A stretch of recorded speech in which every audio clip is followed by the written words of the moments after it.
En las calles de mi barrio, escúchalo, cántalo, siente el calor. Las ciudades, la gente, se unimos la voz. Camino al barrio, camino al barrio.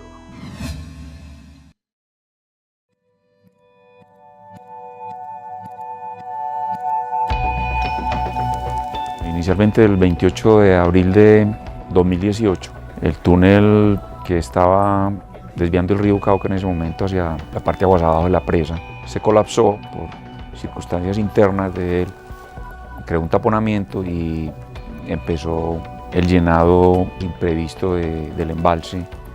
Entonces desde ese momento empezamos una contingencia que todavía hoy no hemos terminado y que ha pasado por distintas etapas.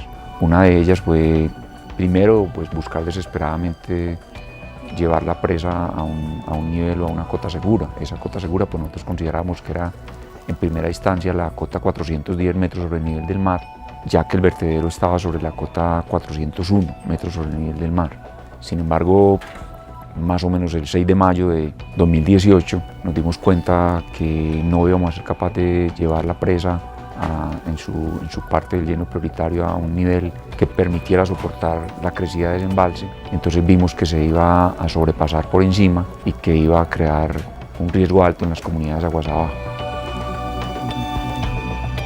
Siempre priorizando la vida de las personas y el medio ambiente y por último el proyecto. EPM, acompañado de todos los técnicos que en ese momento estaban, el board de expertos que siempre han acompañado en la construcción, en conjunto pues toman la decisión y obviamente acompañados de todos los directivos de la organización, para evitar riesgos sobre las comunidades pues habría que sacrificar los equipos y la planta como tal y se toma la decisión de que hay que desviar el agua por la casa de máquinas.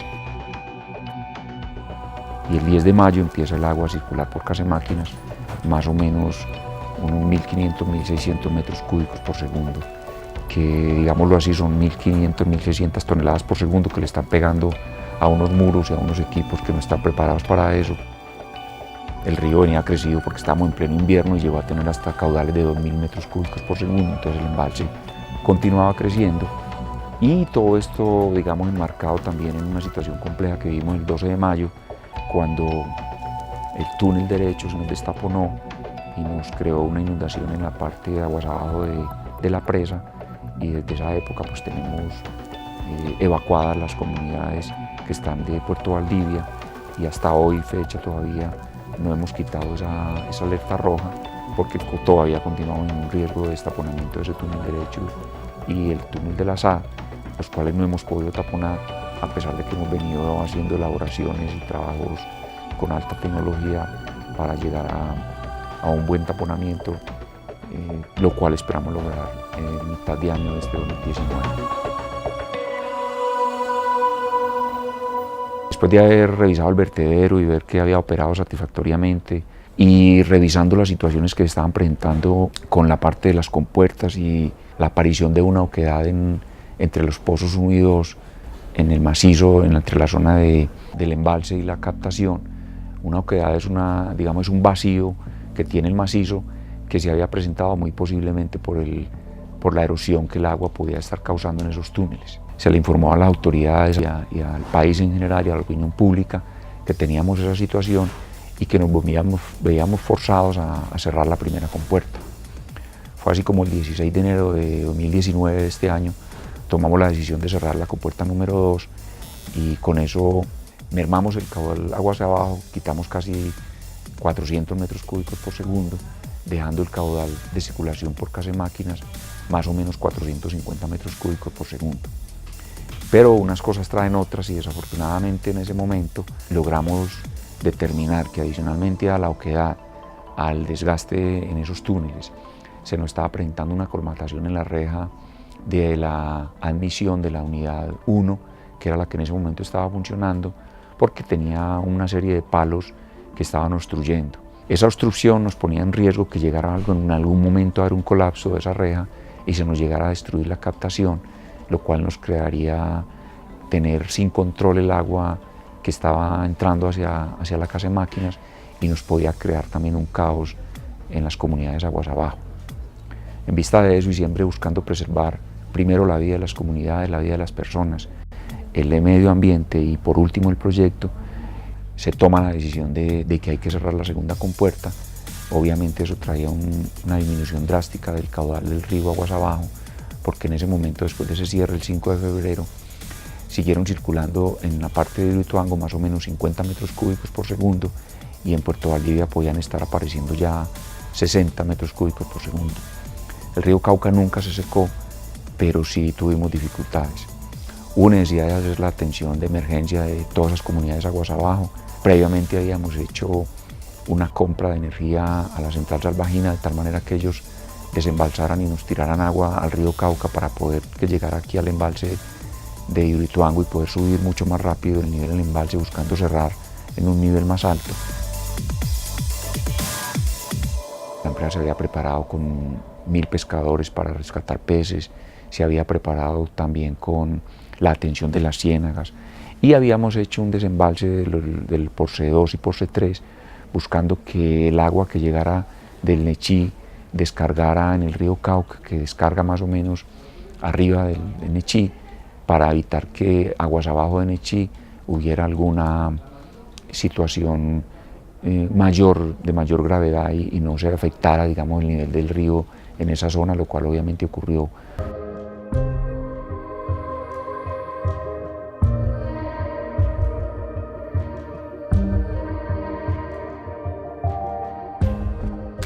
Entonces hubo toda una estrategia que trazó la organización buscando salvaguardar la vida de las personas y salvaguardar el medio ambiente con una atención prevista desde días antes, buscando disminuir el impacto a las comunidades y al medio ambiente en toda esa zona aguas abajo del río.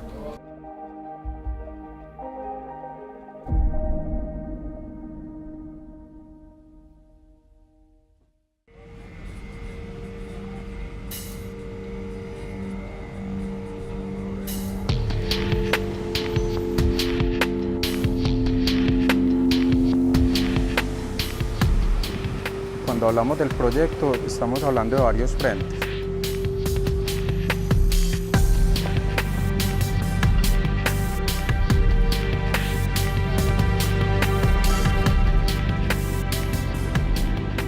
Hoy en día hay una situación importante con las comunidades aguas abajo, que es, nosotros tenemos un túnel de desviación derecho que no hemos taponado todavía. Y una GAD, una GAD que le llamamos GAD, una galería, que es otro túnel, una galería de desviación del río, que fue la que nos falló originalmente y que todavía estamos en proceso de tapar. Vamos a montar unas compuertas, en eso estamos. Esos son dos hitos fundamentales para poder decirles a las comunidades aguas abajo que ya se tranquilicen y que ya no hay riesgos de inundación aguas abajo. Ese riesgo hoy en día es más o menos de 8.100 metros cúbicos por segundo. Pero estoy hablando de 8.100 si se destaparan los dos al mismo tiempo, que son probabilidades demasiado bajas, o sea, estoy hablando de menos del 1%. Otro hito fundamental es terminar la presa. Terminar la presa es muy importante porque lo que hace es que la presa está diseñada o está hecha finalmente para trabajar contra una creciente de 10.000 años. Entonces, eso quiere decir que se presenta una creciente del río, eso sucede cada 10.000 años. pero son crecientes, probabilísticamente hablando, son muy improbables. Hoy en día estamos completamente tranquilos desde el punto de vista de la presa y el vertedero, porque el vertedero ya está funcionando, el vertedero está en un nivel sobre el nivel del mar, en una cota en la 401 metros sobre el nivel del mar, y hoy en día tenemos el muro, la presa, y vamos a seguir de aquí a mitad de año, vamos a terminar hasta la 435.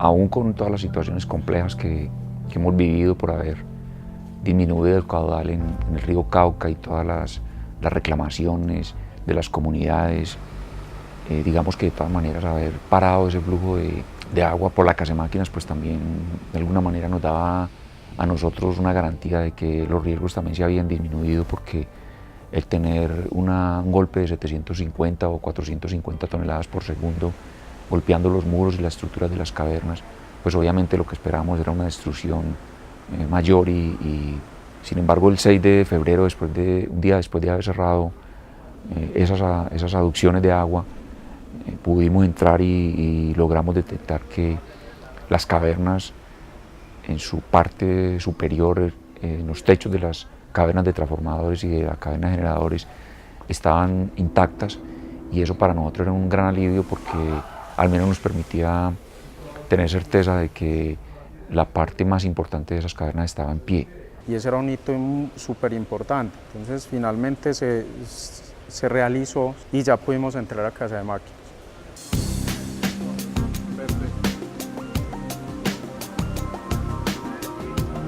Después de parar el flujo de agua por Casamáquinas, la planta queda sumergida, queda inundada, porque nosotros al estar allá adentro tenemos el río por encima del nivel donde estamos. El río queda en una cota más alta, entonces por eso queda inundada la Casamáquinas, y lo que queda es bombear esos más o menos 40 metros de cabeza de agua, bombearlos hacia el río.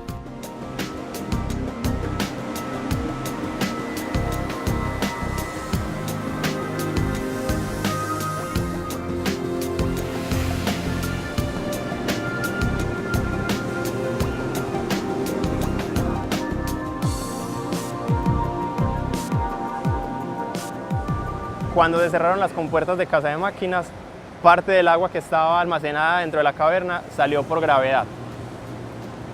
En ese momento fue cuando activamos el proceso del bombeo del agua de Casamáquinas para sacar el agua que por gravedad no pudo salir de la caverna y que necesitaba, llamémoslo, una ayuda, ¿cierto? Una ayuda por medio de unas bombas. El proceso del bombeo del agua de Casamáquinas se fundamenta en unas bombas que tenemos ubicadas en las bocas de salida de los túneles de descarga, que se encargan de trasladar el agua desde la caverna de Casamáquinas hacia el río. Es un tema de bombeo mecánico. Se ha avanzado bastante en el proceso del bombeo del agua de Casamáquinas. Inicialmente comenzamos cuando el agua estaba más o menos en la cota 210 metros sobre el nivel del mar. Ahora estamos en la cota 196 metros sobre el nivel del mar. Eso lo dividimos en 3 etapas. La primera etapa, que consistía en utilizar unas bombas sumergibles para llegar hasta cierta cota objetivo. Con esas bombas sumergibles se realizó la primera etapa del bombeo, se bombeó el agua, y cuando ya, digamos, esas bombas no tuvieron la capacidad suficiente para sacar todo el agua y ya habíamos avanzado algunos metros dentro del túnel, fue necesario instalar un segundo bombeo. Un segundo bombeo, ¿por qué? Porque había que hacer un rebombeo desde el túnel hacia una piscina y luego otro bombeo desde la piscina hacia el río. Estamos en la cota 196.50, preparándonos para lo que será la tercera etapa del bombeo, que consistirá en otro rebombeo más al interior del túnel. Solo imaginen, el túnel tiene aproximadamente 1000 metros de longitud. Unas bombas, una sola bomba, por ejemplo, no nos sería capaz de llevar el agua por esos 1000 metros y vencer esta cabeza que se tiene que vencer para llegar hasta donde está el río. Entonces por eso haremos una tercera etapa del bombeo, la cual esperaríamos terminar pronto y que nos alcance pues como hasta llegar hasta la cota objetivo de drenaje del agua de Casamáquinas.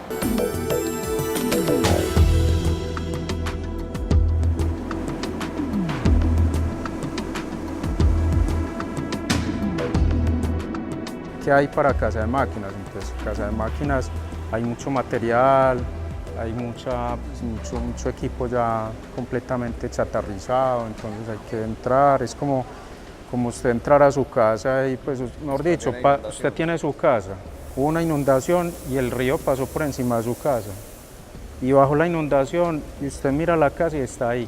Yo considero que nosotros, para lo que nos pudo haber ocurrido y para haber tenido la circulación de agua por Casa de Máquinas durante 10 meses, los hallazgos que tenemos y el deterioro que tenemos no representa una magnitud que pueda decir que el proyecto no es viable. Consideramos que lo que hay es recuperable, que las bóvedas, las cavernas, las estructuras civiles son recuperables.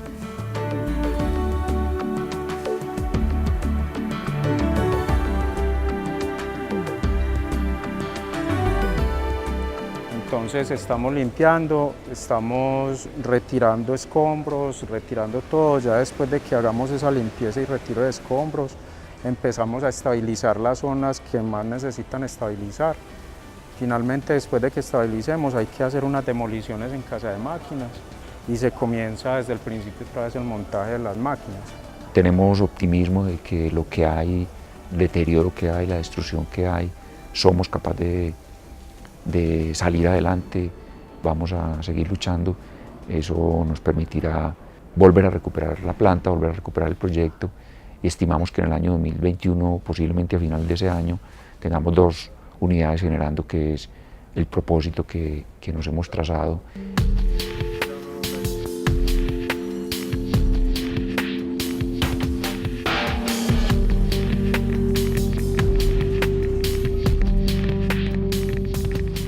Nosotros, conociendo el proyecto antes, durante la contingencia y luego, siempre decían, bueno, es la vida lo que está en juego, la vida de un montón de gente, la vida de los operarios.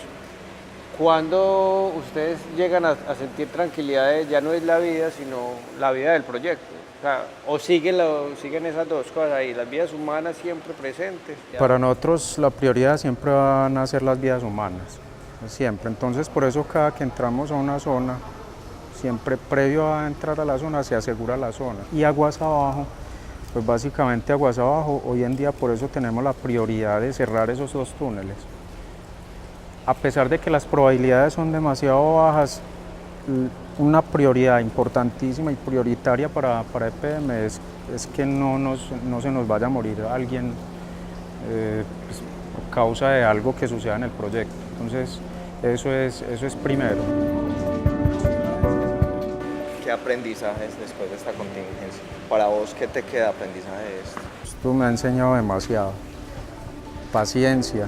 Desde el punto de vista técnico también he aprendido demasiado, pues porque también aquí hay temas únicos a nivel técnico en el mundo. Hidroituango, ustedes bien lo saben, es un proyecto en Sudamérica, es uno de los más grandes que hay, hidroeléctrico. Que solamente se han vivido aquí, se han tratado aquí, entonces eso también me ha fortalecido técnicamente, desde mi conocimiento. Y también para tener en cuenta que es que los ingenieros no somos máquinas. A nosotros también, por ejemplo, nos dolía mucho el tema ambiental.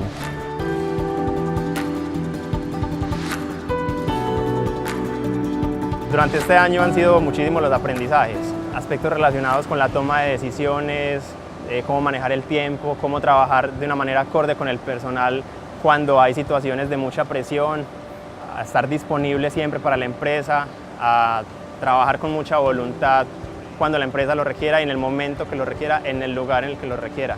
Muchos aprendizajes, especialmente desde la parte humana.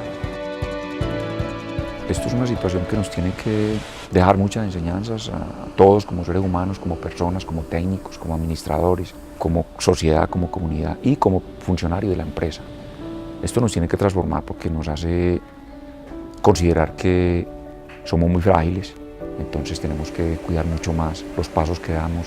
Yo considero que esta es una empresa que le ha servido mucho a la comunidad, le ha servido mucho al municipio del país. Somos una empresa que donde llega transforma para bien, hace bien. Seguro que también nos hemos equivocado, seguro que hemos cometido errores, pero siempre buscamos solucionar y enmendar las equivocaciones y los errores, y en eso nos empeñamos todo el tiempo. miro a futuro y considero que en unos años esta empresa seguirá siendo lo que ha sido, seguirá siendo grande, y obviamente pues las comunidades también tienen que sentir que esto es una organización seria, responsable, entregando mejores servicios, buscando mejor calidad de vida, buscando el saneamiento del río, buscando llevar muy buena energía, buscando llevar agua potable a lugares recónditos, a lugares lejanos, buscando llevar energía a sitios también muy alejados. Y yo creo que es el momento de que todos nosotros en empresas públicas cerremos filas, saquemos lo mejor de cada uno, le siga demostrando al mundo que somos buenos, que somos capaces y que seguimos luchando por sacarla adelante y por seguirle aportando a las comunidades un mejor bienestar, siempre con la protección de la vida de todos los que están alrededor. Y en eso yo creo que se ha empeñado durante todos estos más de 60 años, siempre buscando el bienestar de las comunidades que están en el municipio, en el departamento y en todo Colombia.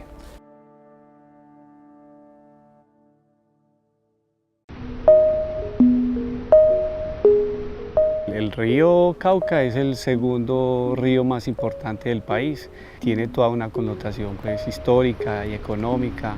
Aguas arriba tenemos grandes centros poblados, ciudades capitales. Sus actividades cotidianas pueden, según como las realicen, generar un buen o un mal efecto sobre el río. Ya un proyecto como Ituango lo que hace es hacer visible de pronto temas de mal manejo de residuos sólidos, de vertimiento de basuras a los cuerpos de agua. Cambiar las condiciones del río, volverlo un embalse, todo lo que flota aquí se nos está acumulando.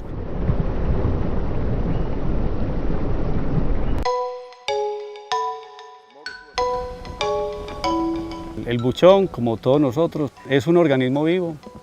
Los organismos no son ni buenos ni malos, buscan sobrevivir, buscan ser eficientes en sus estrategias pues, de mantener la especie. El buchón es originario de esa zona entre la cuenca amazónica y la cuenca del Mar de Plata, pero desde hace mucho tiempo, desde hace décadas, la gente, por las características del buchón, una especie bonita, tiene una flor lila agradable, ha empezado a llevarla a otras regiones del mundo.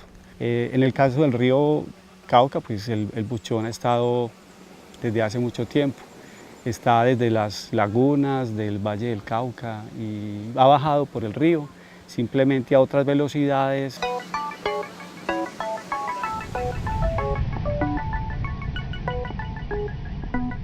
Este es el buchón, especie totalmente acuática, no crece en tierra. Tiene unas estructuras de flotación, son unas estructuras esponjosas. Tiene un sistema muy eficiente de reproducción vegetativa. Aquí va saliendo un hijuelo y pues los estudios de esta especie en envases muestran que fácilmente en 15, 16 días una planta se está duplicando.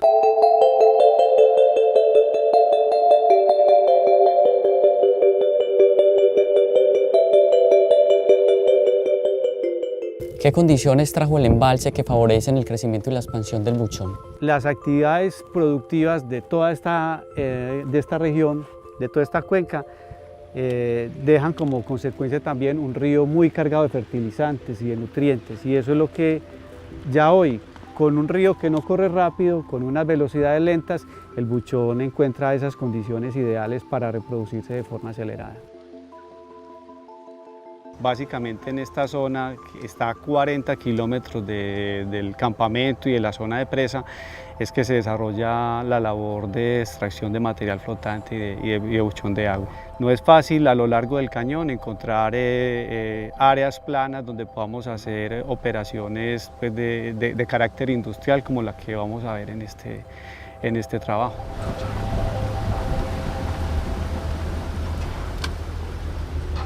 Extraer el buchón por sí solo, si solo fuesen estas planticas tiernas, digamos, sería una operación relativamente rápida y sencilla, pero la realidad es que está mezclada con una cantidad de maderas, de elementos sólidos que no es tan fácil manipularlos. Por eso las operaciones finalmente tienen que ser con excavadoras, tienen que ser labores mecanizadas, ¿no? Se hace una labor manual, pero es de baja eficiencia. Entonces, en unas condiciones como las que tenemos hoy, se utilizan todos los métodos.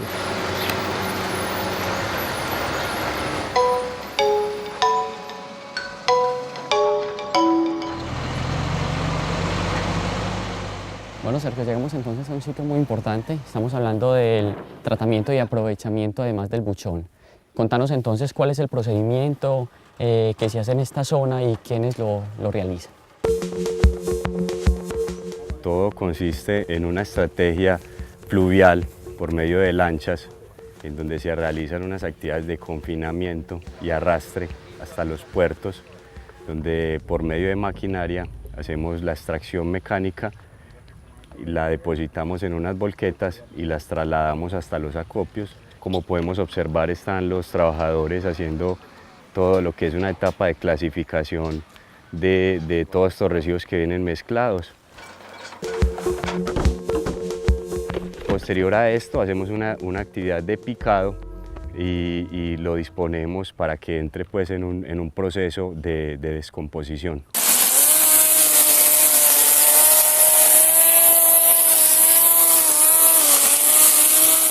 En el año de contingencia, que ya se nos formó de manera apresurada el embalse, hemos extraído 100.000 metros cúbicos de residuos flotantes, entre basuras, madera, macrófitas, que convertido pues, a otra unidad de medida, podríamos hablar de unas 50.000 toneladas. Históricamente, en un año las llevaba el río Cauca hacia aguas abajo, hacia el río Magdalena y el Mar Caribe, pero que ya por la obra, por el proyecto, nos corresponde a nosotros extraerla y darle el debido manejo.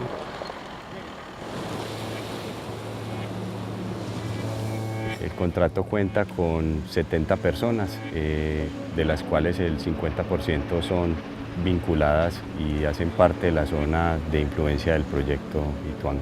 Aquí estamos en un escenario pues, relativamente nuevo para la zona. Cuando tengamos toda la experticia, los rendimientos, la mejor forma de gestionar los residuos flotantes, vamos a trabajarlo con las comunidades locales, contratos conjuntos de aviación comunal, estamos en función de eso, con miras a que el embalse sea un escenario importante y que genere posibilidades no solo para EPM, sino para todas las comunidades del área de influencia. Fabio, quiero contarte que el buchón de agua se utiliza para tratamientos de aguas residuales. Se puede considerar malo bajo unas condiciones en las que empiece a cubrir todo un espejo de agua, donde consuma demasiado oxígeno del agua, no permita procesos bioquímicos. El buchón de agua, así como tiene unos impactos que puede generar, también tiene algunas bondades, y es que el buchón captura toda esa materia orgánica que trae el río. El hecho de que este buchón esté absorbiendo toda esa materia orgánica y pueda ser retirado por nosotros, estaríamos haciendo unas buenas actividades en lo que es el manejo de la calidad del agua del embalse. El secreto con el buchón es saberlo manejar.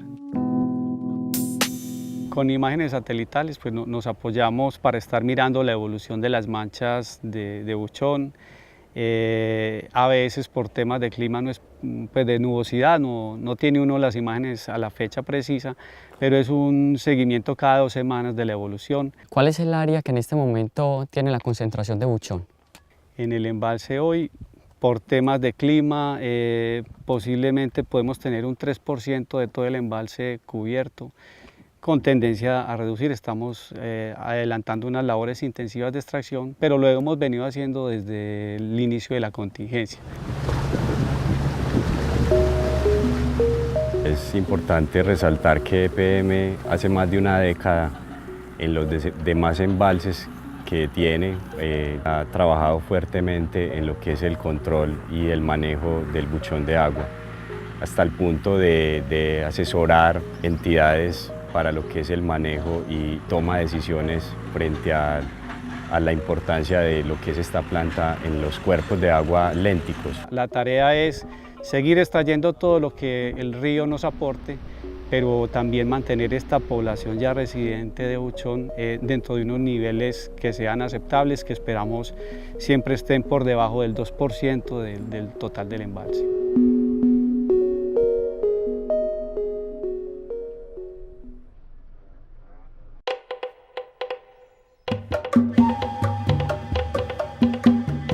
Una ciénaga básicamente es un ecosistema estratégico que se caracteriza por un cuerpo o un espejo de agua de poca profundidad. Estos ecosistemas se localizan en zonas planas o de topografías con poco relieve. Estos ecosistemas también prestan funciones ecosistémicas muy importantes como la regulación de las crecientes de los ríos y prestan un servicio a las comunidades ícticas en el crecimiento de peces. Con el cierre de la compuerta número 1 de captación de Casa de Máquinas, lo que sucedió fue un descenso del nivel del río Cauca y con esto se podría generar una afectación en los ecosistemas cenagosos que se pueden localizar entre el municipio de Tarazá y el municipio de Nechí. ¿Por qué hasta ahí? Porque ahí ya el río Nechí tiene un aporte importante al río Cauca que ayuda a amortiguar el impacto de la reducción de caudal.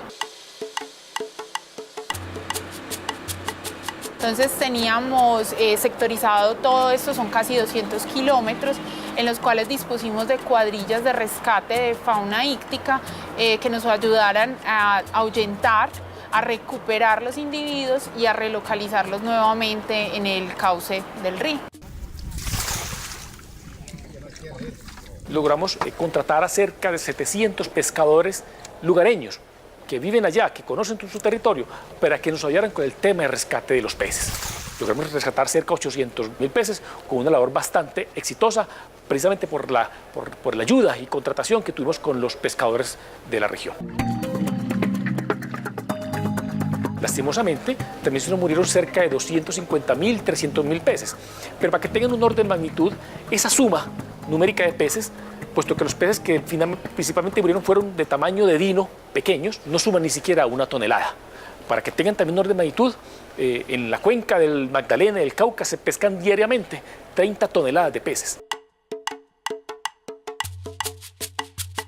Estas comunidades básicamente eran pescadores de la zona y tenían dos funciones principales. Una era hacer el rescate y reubicación inmediata de peces en aquellos tramos de caños de ciénagas y en el río para preservar, digamos, la fauna íctica. Y una segunda actividad consistía en el taponamiento y desconexión temporal de las ciénagas, de manera que cuando el río estuviera con un nivel bajo, el espejo de agua estuviera protegido y se mantuviera, y cuando el río alcanzara nuevamente su nivel normal, se desinstalaban estos tapones temporales y volvía y se daba la conexión propia que tiene el río y la ciénaga. Ya ahora estamos en toda una fase de lo que llamamos recuperación. EPM lo que ha buscado, digamos, es tratar de tener todo el respaldo científico, institucional, para obtener los mejores resultados, no solamente en el diagnóstico y en la evaluación del impacto, sino también en cuáles son las medidas de manejo, o sea, qué vamos a hacer en el largo plazo. Ya tenemos firmados 2 convenios, uno es con la Autoridad Nacional de Acuicultura y Pesca, el otro es con Corantioquia. Empresas públicas de Medellín generen una alianza, que empecemos a trabajar como lo que somos, como hermanos, como familia, como verdaderos aliados. Hemos conformado una mesa de expertos, tenemos una mesa de expertos con instituciones como AUNAP, como Instituto Humboldt, universidades, que hoy, digamos, están respaldando y están validando y apoyando la construcción de esas evaluaciones y de esas medidas de manejo. Uno de los alcances del convenio es fomentar e implementar un programa de guardaciénagas, que son pobladores de la región, y estas poblaciones van a ser objeto de capacitación, fortalecimiento de capacidades, transferencia de conocimientos. Con ellos también vamos a hacer posteriormente un programa de contratación social para ejecutar todas las actividades ambientales de mantenimiento, limpieza de caños y de ciénagas, y protección y conservación, y para que lleven a cabo todas las actividades que desde EPM y Corantioquia se definan para proteger estos ecosistemas. La idea con el convenio es trabajar alrededor de 20 ciénagas y realizar unas actividades más específicas en algunas que son priorizadas por la corporación de acuerdo a su importancia ecosistémica. Más o menos 10 ciénagas van a ser objeto de un estudio ya un poco más profundo, donde se va a hacer una caracterización física, biótica y socioambiental que a futuro le va a servir a la corporación para realizar un proceso de delimitación y protección y declaración de área protegida de estos ecosistemas.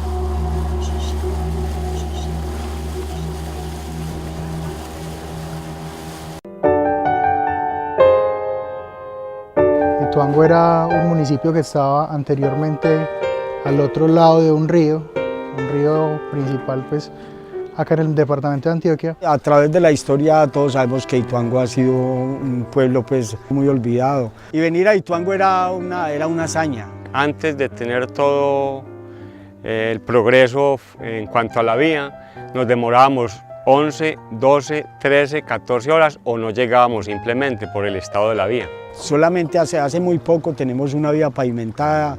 A medida que fueron organizando la vía por la generación del proyecto, por la creación del proyecto y por la ejecución del proyecto, empezaron a aumentar los turnos y a cambiar los tipos de vehículos. Esto totalmente mejorando la movilidad de la región.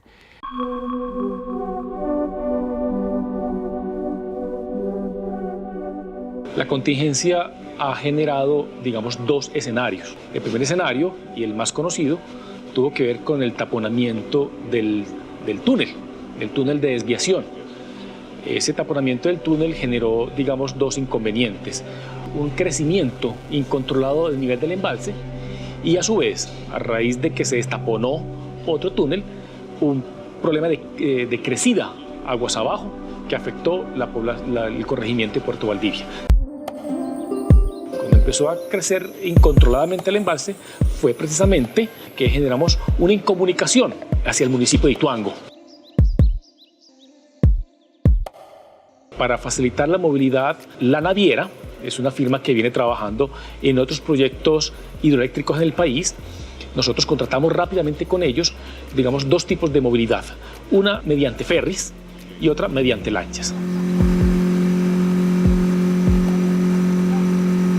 A Ituango llegamos en el tiempo de la contingencia, más o menos el 10 o el 9 de mayo del 2018. Nosotros como ituanguinos, como oriundos pues de esta tierra, teníamos un desconocimiento absoluto de lo que era la territorialidad manejada a través de lanchas y ferries, que es como se maneja hoy en día la comercialización y la carga.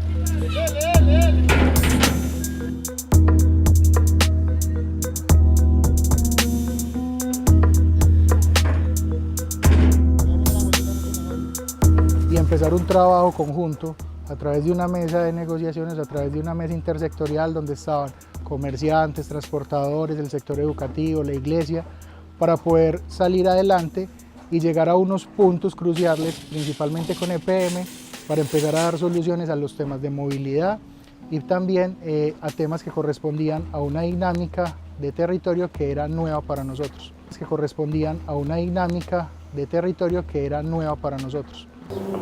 R. Puerto Bombillos, confirmando salida del ferry La Tranquilidad y Puerto Brujas hacia Puerto Bombillos. Copiado.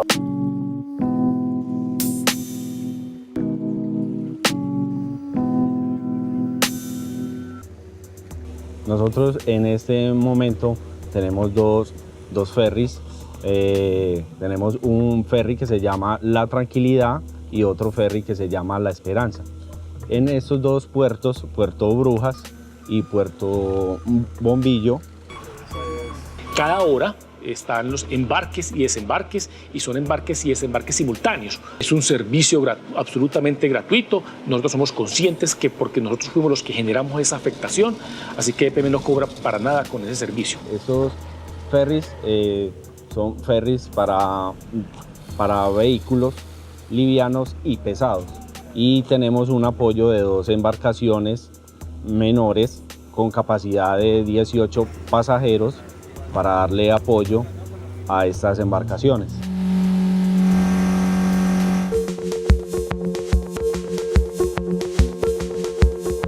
La cresta de la presa o la corona de la presa es por donde vamos a acceder al municipio de Ituango. Puesto que todavía no tenemos la presa construida hasta su nivel definitivo, que es la cota 435, nos toca todavía continuar con el servicio de ferries y lancha. Ahora, ¿cuándo esperamos esté la presa construida? Hablando con los ingenieros encargados del proyecto, esa presa estará construida, terminada aproximadamente en julio o agosto de este año.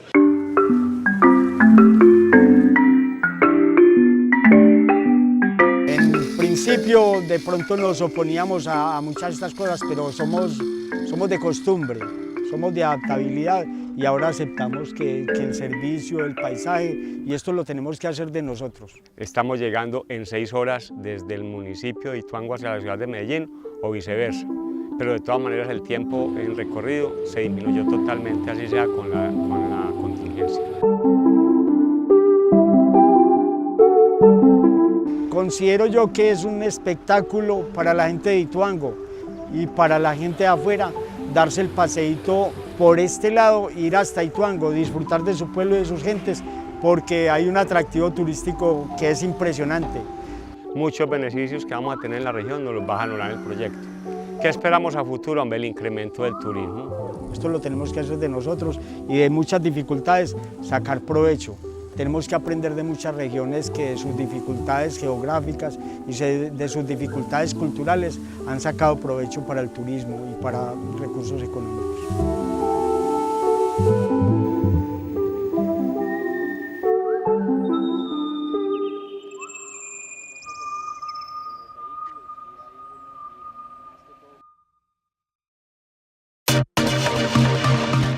Este equipo lo conocemos también como una recolectora o cosechadora de buchón. Básicamente es un equipo que nos permite optimizar este proceso de recolección manual que se viene adelantando acá en el proyecto y es un equipo motriz, un motor de combustión que por medio de unas bandas transportadoras en diferentes etapas nos permite cortar el buchón, transportarlo y almacenarlo en una parte posterior de la maquinaria.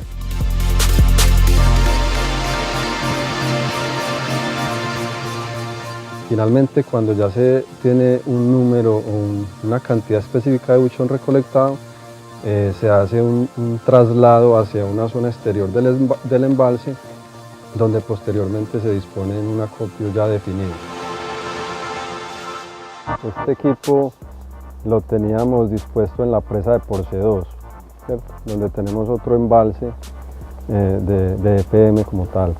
Y en esta zona de acá del proyecto estamos haciendo una adecuación electromecánica, hacer un mantenimiento completo y detallado de todo el sistema hidráulico y de todo el sistema motriz del equipo y esperamos que esté habilitado para operar en el embalse de acá de Ituango finalizando el mes de mayo.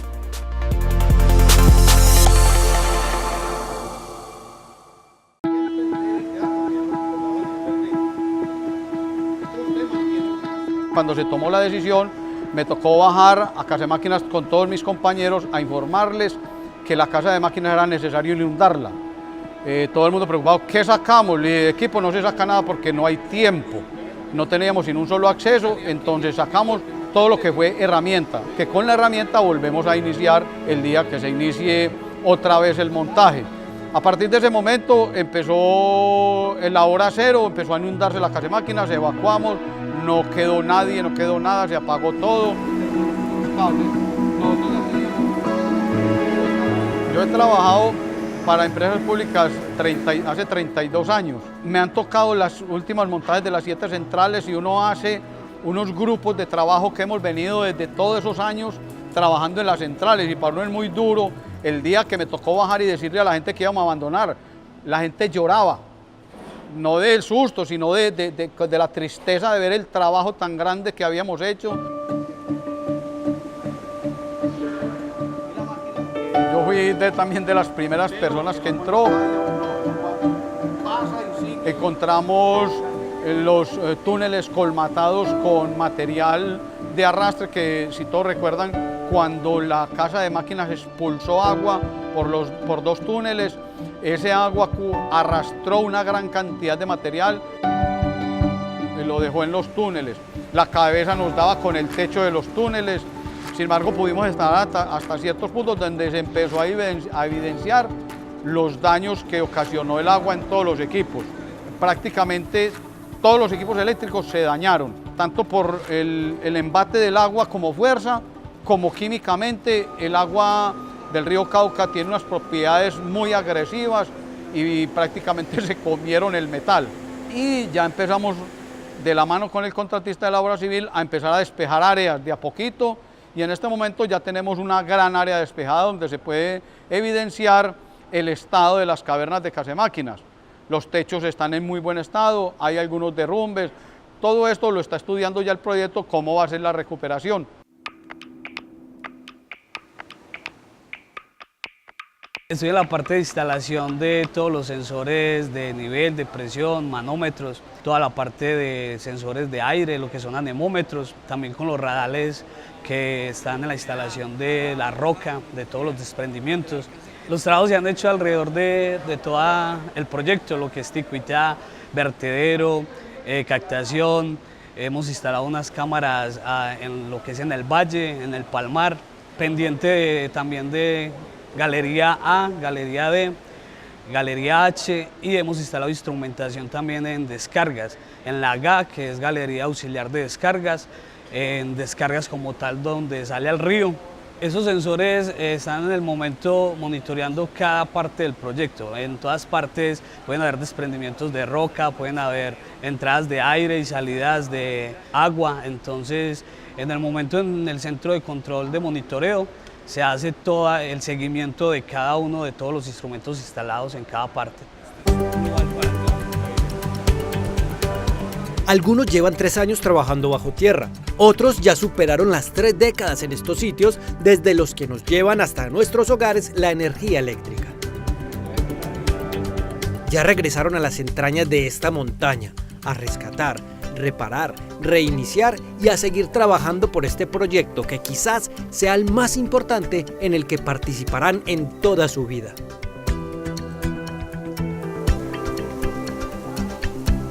Yo soy una persona muy optimista, entonces me dicen, Gilberto, ¿por qué es tan optimista? Y yo, pues, es mi forma de ser. Fue muy duro porque uno enseñado a un tren de trabajo, uno pendiente de muchas cosas, trabajo a todo y de pronto bajar y estar solamente a la expectativa, vea, y más saber pues que yo llevo 32 años y le da a uno tristeza de todo lo que habíamos hecho, pero hubo muchos días donde las malas lenguas en el exterior, unos famosos gurús que decían que esto nos iba a salvar, que esto se iba a derrumbar completamente. Afortunadamente no fue así. Y como ustedes lo están evidenciando en este momento, la Casemáquina estructuralmente está bien y eso nos da pie a que podamos seguir y sacar el proyecto adelante. Sí, yo veo el futuro, es que mire dónde estamos parados, esto está firme. Ustedes miran hacia el fondo, la estructura de la Casemáquina está completica. Eso es lo que se necesita. Vamos a empezar como cuando entramos en el 2016. Arranquemos y listo. Volvemos y la metemos toda, como se dice. Que es lo que sabemos hacer en esta empresa. Nada en este lugar está fuera de control. Ni se hace sin planeación o estrictos protocolos. Nada está a la suerte. Bueno, sí, solo una cosa. La ruleta. Es que cada máquina tiene un ventilador que tiene 50, 60 aspas. Entonces cada aspa se marca con un numerito. Entre todos los ingenieros que estamos en pruebas, en puesta en servicio, los tecnólogos, los técnicos, compramos un aspa y ponemos una flechita. Entonces la máquina llega el día en que hay que girarla la primera vez, que gira despaciecito. Entonces esa es la ruleta. Al que la flechita le marcó, ese recoge toda la plata que recogimos entre todos, es una polla. Pues cuando las cosas funcionan son muy agradables. Uno sentir que ya las primeras máquinas que pusieron en servicio, después de esos meses de ruido, gente.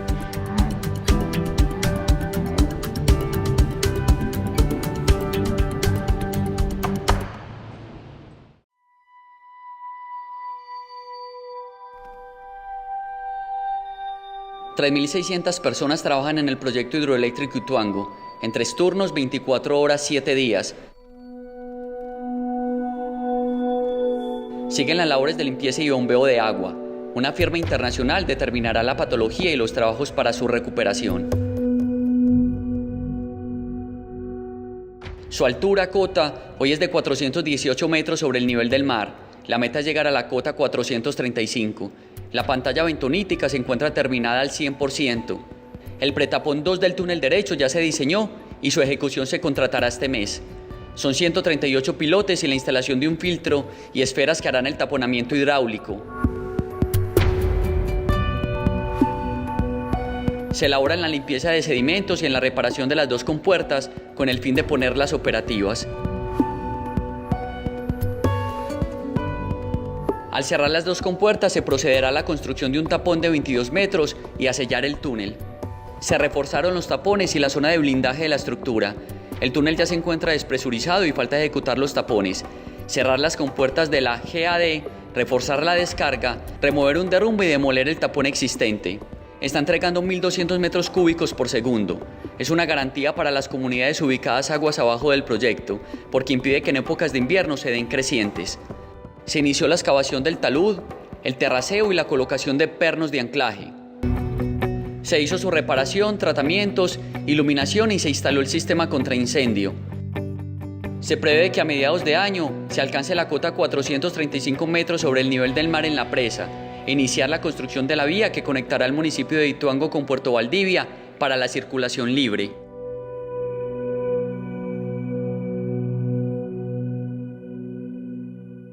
Camino en las calles de mi barrio. Escúchalo, cántalo, siente el calor. Las ciudades, la gente, si unimos la voz. Camino al barrio, camino. Camino al barrio.